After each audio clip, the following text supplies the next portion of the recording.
or how to file returns on the Lakewood property? Yes, I gave her accountants. They were friends of mine from Long Island. All right, let's look at DL3, please.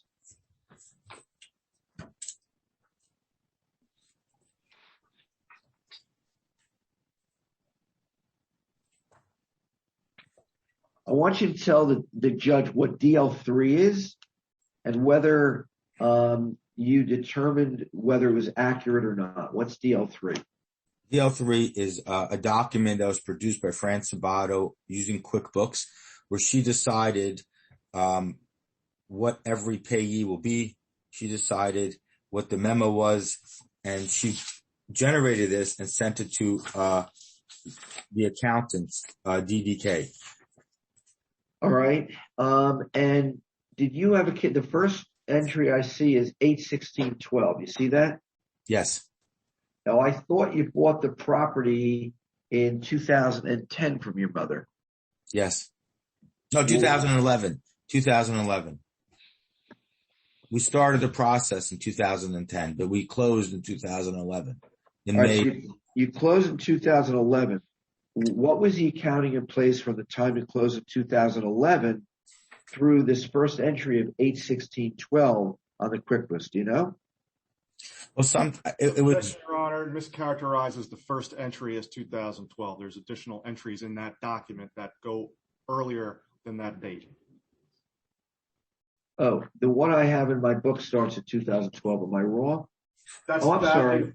Yeah, the first page is just for Clifton Center.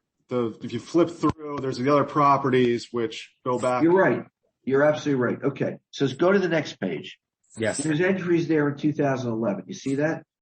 Yeah, but can I just address what you brought up earlier? What? Why there's a difference? First of all, I want to know, did Fran theoretically keep QuickBooks from the time you close going forward? It depends which property. All right, so talk about it.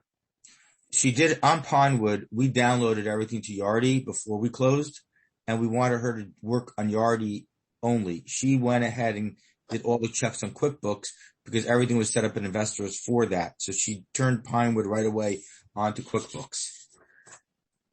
The other properties took a longer time to get them onto QuickBooks. The first property was RNS, was a store. I think it took her a couple more months to put it on QuickBooks. And then most of the stuff was really 2012,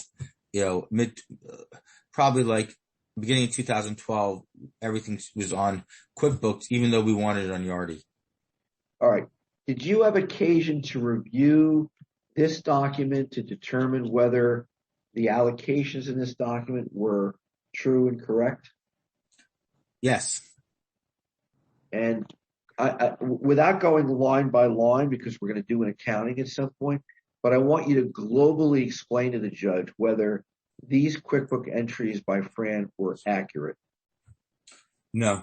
There was sometimes she would say payee was Benjamin Ringel, and it wasn't Benjamin Ringel. It was Armstrong Maintenance. And it was for reimbursement or Armstrong Management, or it was Wells Fargo, or if it was MacArthur and English. And she decided on her own that she's going to say that's for Ben Ringel, that's for this, that's for that. And basically, and well, there was a couple times it was just cash. Like, for example, this is the best one, withdrawal cash, Ben Ringel. It wasn't Ben Ringel. It was one of the people came take it out for petty cash. So she would go ahead and decide what anything was. That was just, she did it on her own, maybe with Chana, maybe not with Chana, I don't know. But they did this, and I was presented with this from the accountant. If I remember correctly, this was already in 2015, where Chana already locked me out, and DDK calls me, and they're like, this is a mess. All right, so what I want to know is whether or not you saw her QuickBook entries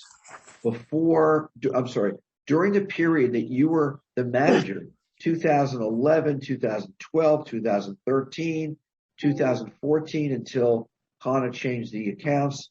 Did you look at these QuickBook records? What we would do is I would ask her to print up an income expenses per quarter, and I would mark them up, and I would give it to her. And then sometimes she would attach to it checks or withdrawals, and we will mark up what they're for. And that's one of the things. We found 3 of those in the files in Pinewood, and one of them is in our book. She ignored me. Every time I marked it up, she ignored it. And I would say to her, you have to change this.